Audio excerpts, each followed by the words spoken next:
Let's bust some crime. Yeah! The dude sure knows how to make an entrance.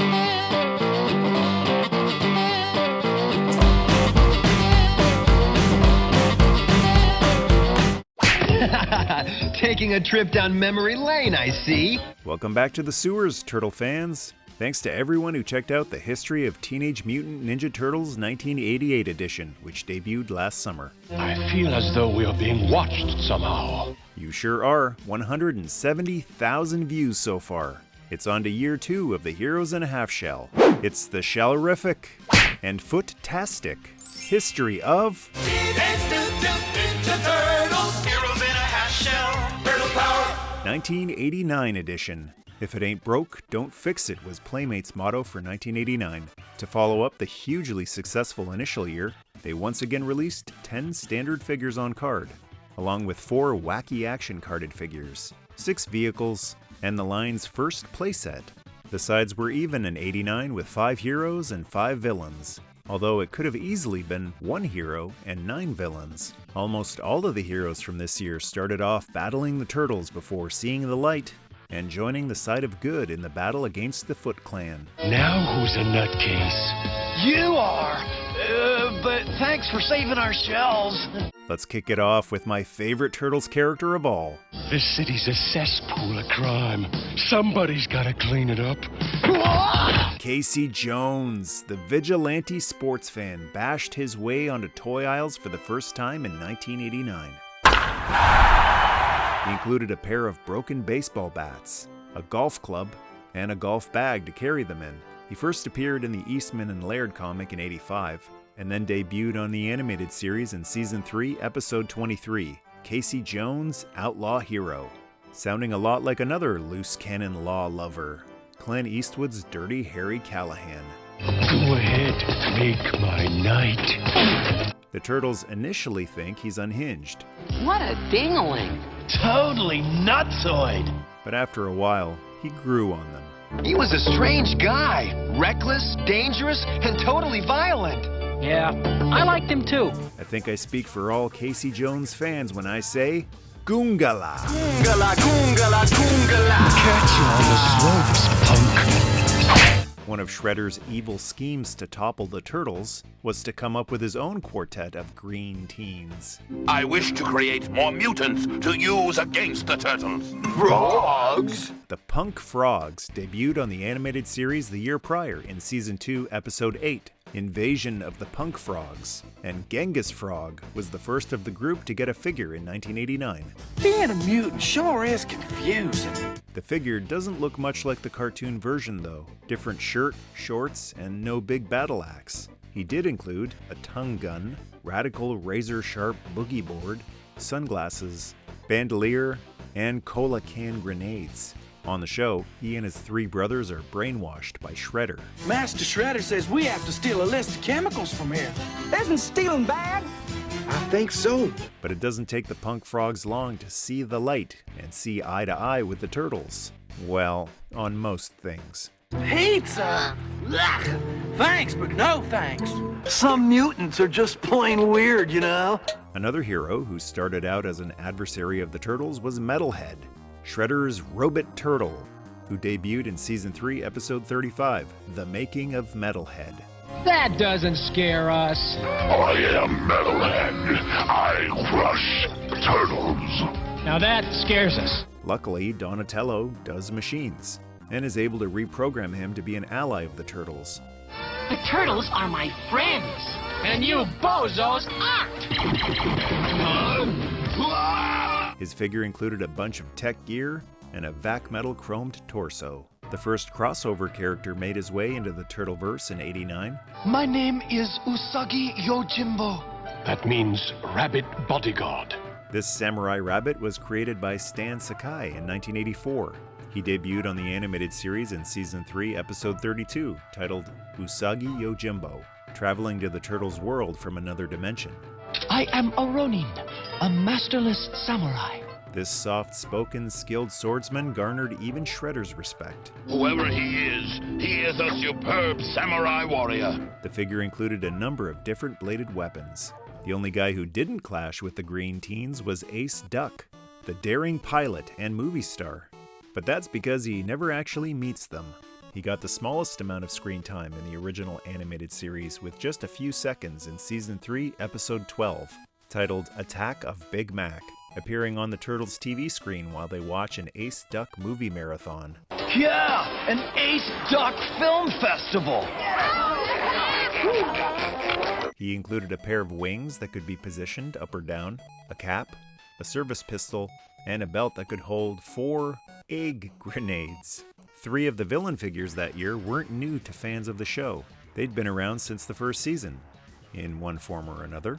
Starting off with the other main malevolent miscreant alongside Shredder, the bad brain from Dimension X, Krang. I will be the ruler of the world. Who debuted in the very first episode of the series. While he mainly used a giant android body on the animated series, his first figure included the small Bubble Walker in order to keep costs down for fans. How very thoughtful. It included movable arms and a brain drain gun, evil to his squishy, gooey core. But he had a sensitive side too. Oh, just because I'm all brain doesn't mean I don't have feelings. In the mid-'80s, rock figures were all the rage, and TMNT followed suit, albeit a few years late, with General Trag.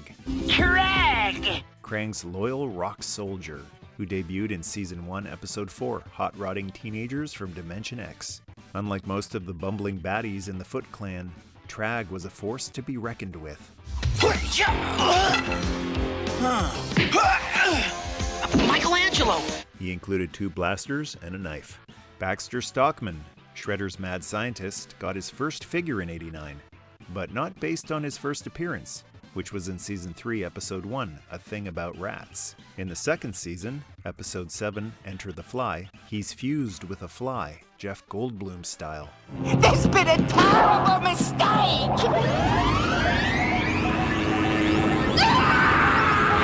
He included detachable fly wings and arms, and a turtle swatter. And a new pair of villains for the Turtles to tussle with. Leatherhead first appeared in Season 3, Episode 30, Leatherhead, Terror of the Swamp, where some of the leftover mutagen that created the Punk Frogs turns an alligator into a Cajun crusher. No use skedaddling, frogs. You don't be escaping from old Leatherhead. His figure included a weapon, a trap, and a jumbo gumbo belt. And Season 3, Episode 9's Enter the Rat King introduced an adversary that was comfortable fighting the Turtles on their home turf. Who are you, dude? I am the Rat King. He was a rat whisperer. He had the ability to make rats do his bidding. Even big ones, like Master Splinter. The rat is truly man's best friend. He included a hook, crossbow with removable rat, and belt. That was it for the standard carded figures, but 4 deluxe figures with wind-up action features were also released. What makes me think this is the start of something wacky? The Wacky action figures consisted of 3 turtles and a mouser. Break fightin' Raphael could spin on his back when you wound him up. Now spin as fast as you can. He included a garbage can lid and a rat bola and anti-foot stars that could be attached to his feet or hands. I kind of like the old one better. Pizza may have been Michelangelo's favorite thing in the world, but his second favorite was... Rock and roll! Rock and Roll Michelangelo had a rotating wrist to rock the Foot Clan when you placed a weapon in his hand. He included nunchucks, a sewer cover shield, and sewer snakes. Sewer swimmin' Donatello had swim-kicking feet when you wound him up. Oh, there's gotta be an easier way to get home than this. He included a scuba jet and spear. And you could build an army of Baxter Stockman's Mousers, which first appeared in Season 1, Episode 3, A Thing About Rats.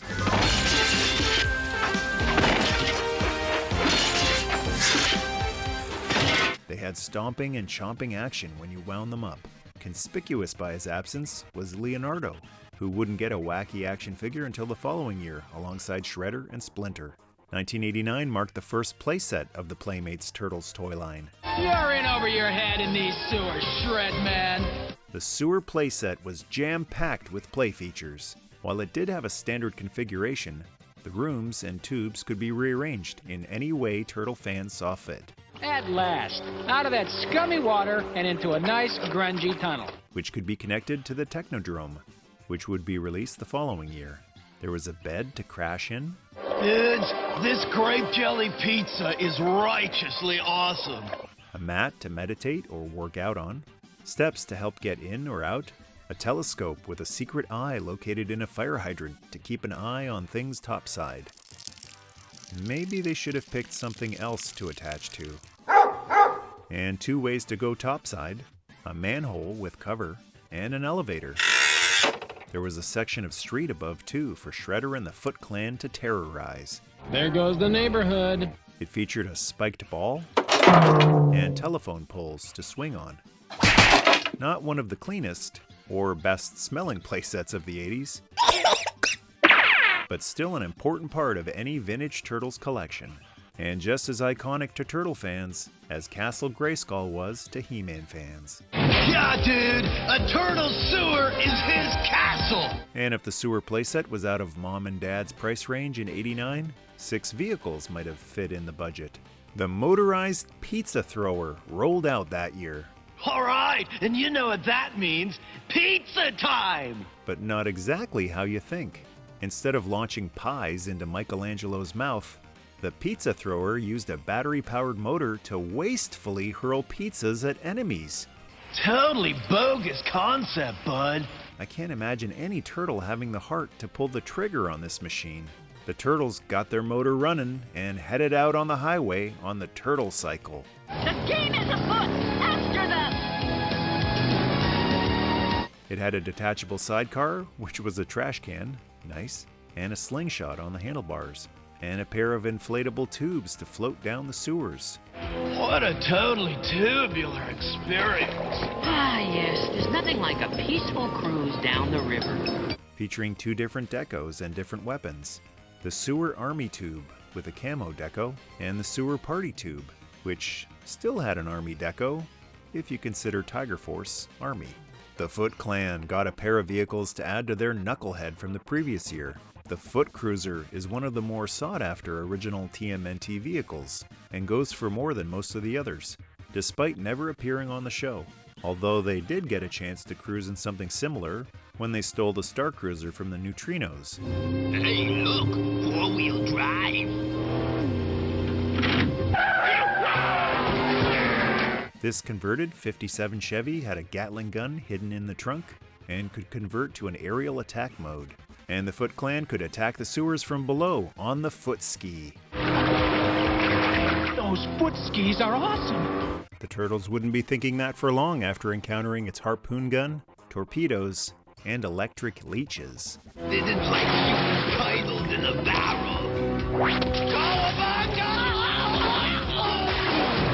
And 3 weapons classified as accessories. The double-barreled plunger gun had spring-loaded plungers to take out the biggest toilet clogs like Shredder.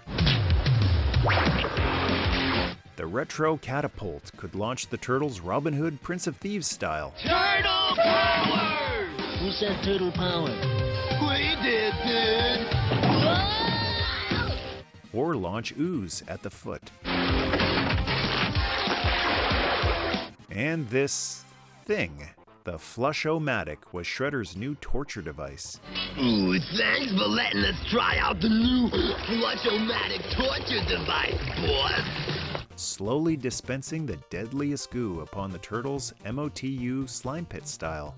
And one of my favorite playthings of the 80s, slime. Officially called Retro Mutagen Ooze in this toy line. Ain't that the stuff that turned me into a warthog? Ooh, and me into a rhino?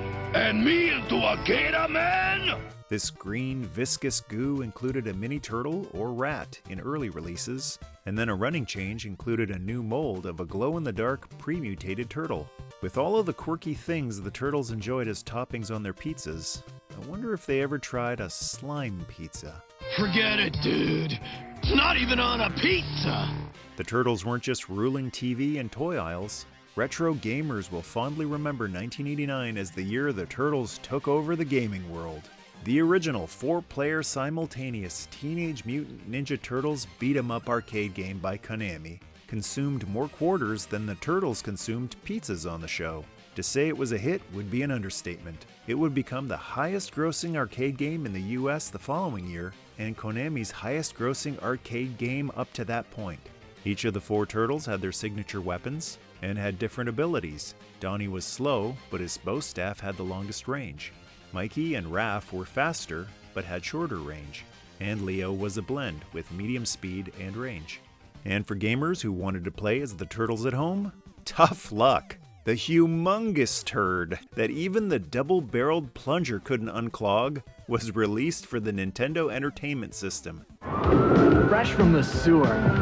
And into your Nintendo Entertainment System comes Ultra's version of Teenage Mutant Ninja Turtles. And it's one of the most frustrating games ever released for the NES. I could definitely resonate with that notion, dude. Rather than a port of the popular arcade game, the NES version is a single-player side-scroller that allows you to alternate between turtles. There's side-scrolling fighting levels and top-down map levels where you can drive the turtle van, but it's the controls that sink this game. It was considered a pain to play for many Turtles fans. I'll consider it a pleasure. And for gaming on the go, a handheld electronic game was also released. And a bunch of other Turtle merch hit department stores, including a locker bag bath set, plush chairs, a skateboard, and plush turtles of various sizes. Season 3 of the animated series started on September 25th, 1989, and it was the longest season of all, at 47 episodes. Mirage Studios was still publishing the original Turtles comics created by Eastman and Laird, and a new ongoing series was added, published by Archie Comics. What do you think this is, a cartoon? Precisely. The 3-issue limited series, Teenage Mutant Ninja Turtles Adventures from '88, was made into a regular series starting in 1989, initially adapting animated episodes before going into original stories, featuring the designs and more kid-friendly vibe of the cartoon. As far as the old debate of whether Turtles would have been as successful without the Fred Wolf animated series, here's something to consider. The comic series, based on the show, surpassed the more gritty original Eastman and Laird comic in sales. Eastman and Laird brought the steak, no doubt, but I have a hunch the animated series and toy line brought the spices and barbecue sauce that made it gourmet. You and your nutty hunches. That's it for this installment of the history of Teenage Mutant Ninja Turtles, but we've got to keep the story moving. So I'll be back in a bit with the 1990 edition, when the Turtles burst onto the big screen along with, still to this day, the best live-action Casey Jones to ever appear in a Turtles movie. Somehow, I've got a feeling he's right. As well as a whole slew of new toys from Playmates that Turtles fans are sure to find bodacious. I've got all 6 fingers crossed. Special thanks to Turtlepedia for the Turtles intel, Tortuepedia, the Très Bien French website with pictures of the items I'm missing from my collection, and the ToyCollectorsGuide.com for the concise year-by-year info on the toys. And a turtle blimp-sized thank you to the Patreon tribe for supporting my work on Patreon. To join the Patreon tribe and gain rewards like ad-free early access to videos, as well as over 200 Patreon-exclusive videos, check out patreon.com/MichaelMercy for as little as $2 a month. That's not even a slice of pizza. Don't you wish you could deliver lines like that with a straight face? And thank you to the channel panel for hitting the join button and supporting the channel as well. Until the history of Teenage Mutant Ninja Turtles 1990 edition, good night, good luck, God bless, and Nerdmaste. Let's haul shell, dude!